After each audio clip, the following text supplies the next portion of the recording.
If your Irish ancestors disappear before 1864, there's one free record that could change everything, and most beginners have never heard of it. It's called Griffith's Valuation and it covers the whole of Ireland. It's completely free, and in the next few minutes, I'm going to show you exactly how to use it to find the land your ancestor lived on, the neighbours they lived beside, and the village they called home. Hi, I'm Helen, and I've spent 30 years researching family history. Griffith's Valuation is genuinely one of the first records I check for my pre-famine Irish ancestors. And today I'm going to walk you through it step by step so you can use it tonight. So, what actually is Griffith's Valuation? In short, it's a massive property survey of all of Ireland, conducted between 1847 and 1864, published county by county. It was carried out by Sir Richard Griffith and his team to work out who owned what in local taxes. So every single occupier of land or property is listed, along with the landlord, the size of their plot, and the value of what they had. Now, here's why this matters for genealogy. Because Ireland's 1841 and 1851 censuses were almost entirely destroyed in the 1922 Public Record Office fire. Griffith's Valuation is the closest thing we have to the mid-19th century census of Ireland. If your ancestor was an adult male head of household and sometimes a widow between 1847 and 1864, they could and should be in this record. Now, before I show you how to search it, you need to know something important about Irish addresses. They don't work the way English addresses do. There's no street name, no house number. Instead, Ireland uses townlands, tiny rural divisions, sometimes just a handful of houses. If you don't understand how townlands work, you will get lost in this record. I've made a full video of the Townland Trap, which I'll link in the corner now.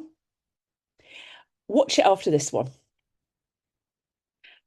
Right, let me show you how to actually search this. The best free version is on the Ask About Ireland website. Here we are. askaboutisland.ie. I'll put the link in the description below. When you land here, click Search Griffiths, or Griffiths Valuation, change it. You'll see 4 search boxes. You'll see your surname, which you have to put in, family name, first name, county, and barony. Okay. Now, my biggest tip, and this trips up almost everyone, is don't put in too much information. Irish surnames vary in spelling enormously. So I always just start with one surname and the county. Now, I'm going to search for Murphy in Cork. Okay, now look at this. There's going to be, if we click search, 6,000 records. Now, here's the trick. You're not just going looking for the right name, you're looking for the right place. Now, if you have any clue at all where in the county your family came from, parish, townland, even a nearby village, use it to narrow this down. So you can powerful place name search here. So you might search for a place in each area and then search from there. So I'm going to look for Thurles. Let's type Thurles in Tipperary. Now there's 3 options for Tipperary. I'm going to just look for search. It's also given me options here for barony and so it's working for this one. And parish. So it's not those ones. Tipperary North. Let's see if it's under. There we go. That's what I thought. Click search, and that narrows it down a lot to these different places. So I can see who is all these different places. And from here, I could click if any of these ring a bell and look at the occupants. So that's the other way to search it. Okay.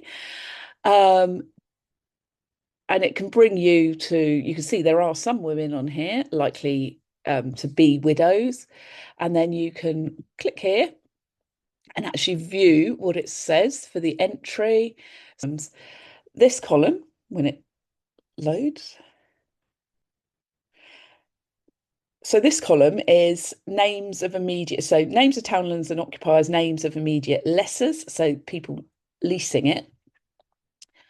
And you can see viscounts, all sorts of different levels of things, description of tenement, content of land, net annual value of land, so that's how much they're getting from the land, what's on the land, net annual value of the buildings, and net annual value altogether.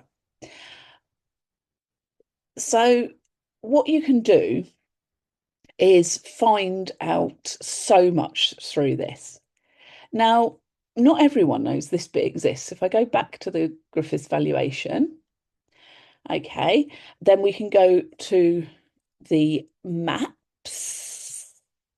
So what we do is if we go back to Griffiths names and we go back to the Cork, go back to Murphy and Cork, County Cork, click search. Okay, here we are. And then we can use the map icon here to actually look at where they are. So some of us might have an idea where they are on a map, but not in the actual place. And then it takes a little bit to prepare the map, and you can zoom in and you can actually see all of these little areas. And these are the boundary lines, the cottage, every field, every cottage, everything. And if you've ever wondered what it would feel like to stand where your ancestors stood, this is the closest most of us will ever get without flying and actually being in Ireland. Right, so you've found your ancestor in Griffiths valuation. Okay, so you found your ancestor in Griffiths valuation. What now? Now, here are 4 ways I actually use this record in my research. Number 1, confirming a townland. If you've inherited a vague family story that we came from somewhere in Mayo, Griffiths gives you the actual townland. That unlocks everything else: parish records, gravestones, emigration records. It can narrow down 2 John Murphys to 1. Number 2, find neighbours. Irish people emigrated in clusters. So if your ancestors' neighbours in Griffiths later turn up on the same ship to New York or Sydney, and they often do, you've just confirmed your family. Number 3, bridging to parish records.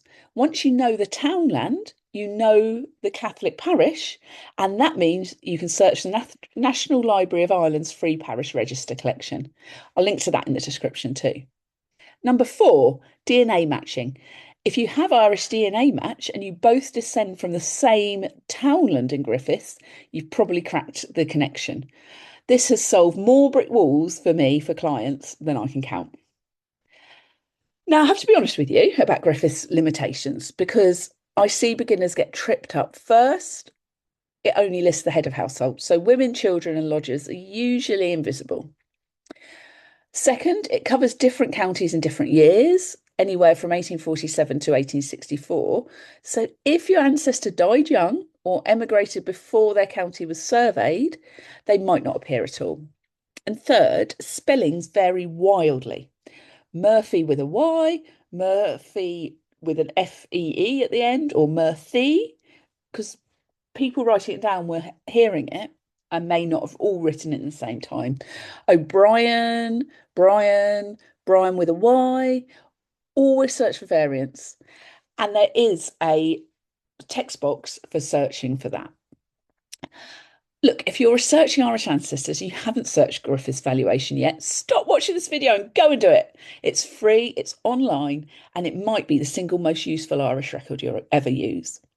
And once you've found your ancestor, the next step, finding their exact townland and what life was like there, is the Townland Trap video I mentioned earlier.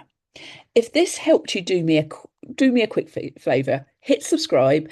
I post new Irish, Australian, UK genealogy tutorials every Sunday at 7 p.m. And next week, I'm going deep into the 1926 Irish census with five hidden details most researchers are completely missing. And drop a comment. Did you find your ancestor on Griffiths? What county were they from? I read, cat appeared. I read every single comment and I love hearing where everyone's family is from. Thanks for watching. Take care, and I'll see you next Sunday.